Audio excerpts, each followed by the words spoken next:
Civil War memorial.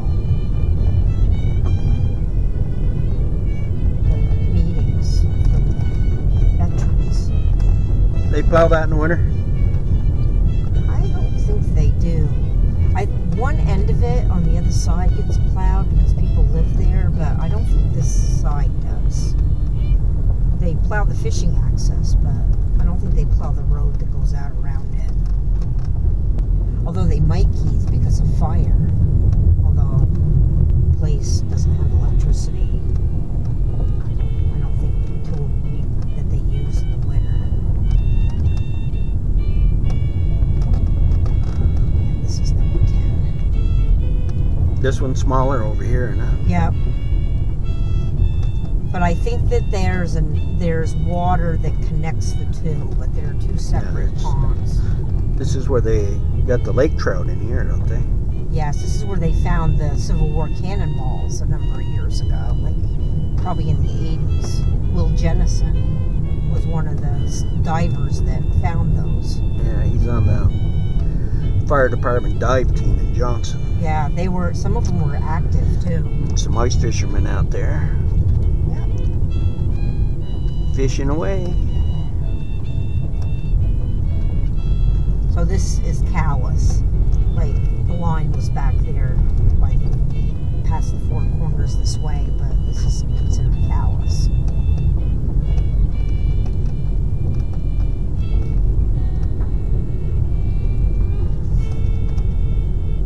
That's the Memorial Hall over there. You and I have been out there before.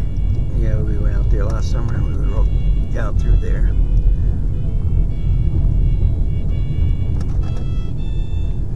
There's eagles on this pond too, a separate pair.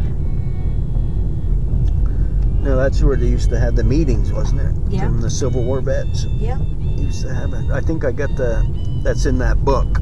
Yep, it talked about it. Grandpa's right up there. Well, there's a news clipping about the meeting. Well, it's in the ledger that book that you gave back to me on the meetings, and we had the East Callus, I think, was listed as one of the meeting houses. It was in 18 something they were talking about it. Yeah.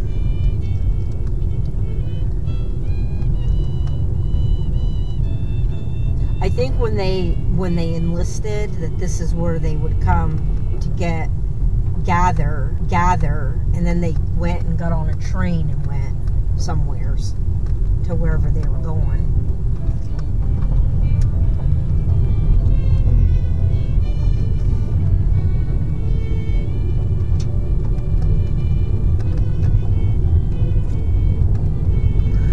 They actually went to Brattleboro. Yes. And that's where they got all the clothing and induction, and then they continued on after that to Washington to do drill. And that's where they ran away from the Confederates during their first battle. Yeah, I mean, Washington is right there on Virginia. It's like... They thought it was going to be a cakewalk, and it ended up being a bloody battle, and all them dressed up ladies that were watching it got in their buggies and headed back towards the Washington. It lasted years longer than they ever thought it would, right? Oh, yeah. How many years was the Civil War?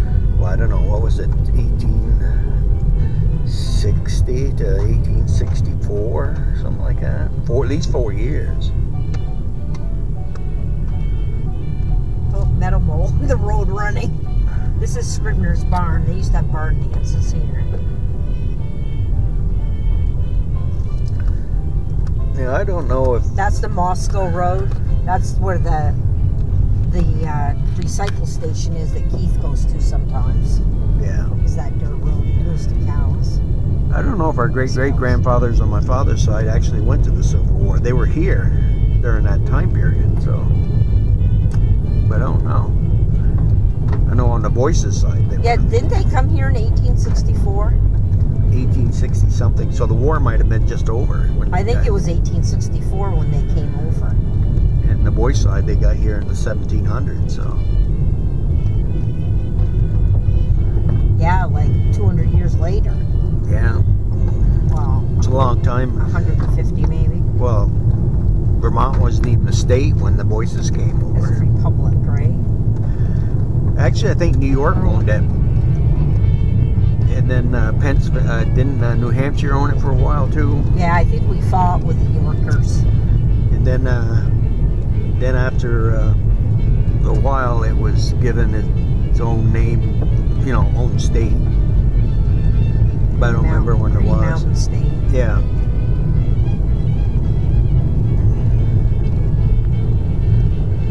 Ver is green and mountain. I think it was John Brown who actually settled Johnson. Wasn't he the anarchist? Was that John Brown? Oh wait a minute. No, it was a guy by the name of Samuel Johnson, and then he was captured by Indians and taken into Canada, and then this Brown ended up owning the land. The governor gave him Johnston's land. And the Indians finally released this Johnson, and it came back, and this Brown was actually owning most of Johnson at the time. So he filed a complaint about it because he was in captivity. And the governor ended up giving Brown some more land further north, and they ended up naming it Brownington. Oh, yeah, up near Newport. Yeah, that's how that all happened. Of course, I wasn't there to see it, but that's just the way the That's the story we're being told. That's the story we're being told. There could have been a whole lot of liquor involved and everything else. I'm sure there was. Probably wild women too. Yeah. Yep. This is the Callis town hall. Yep, right over there. Over there, yep. They restored that in the last few years. But look at it. There's nothing. It's like these little communities were just a few buildings.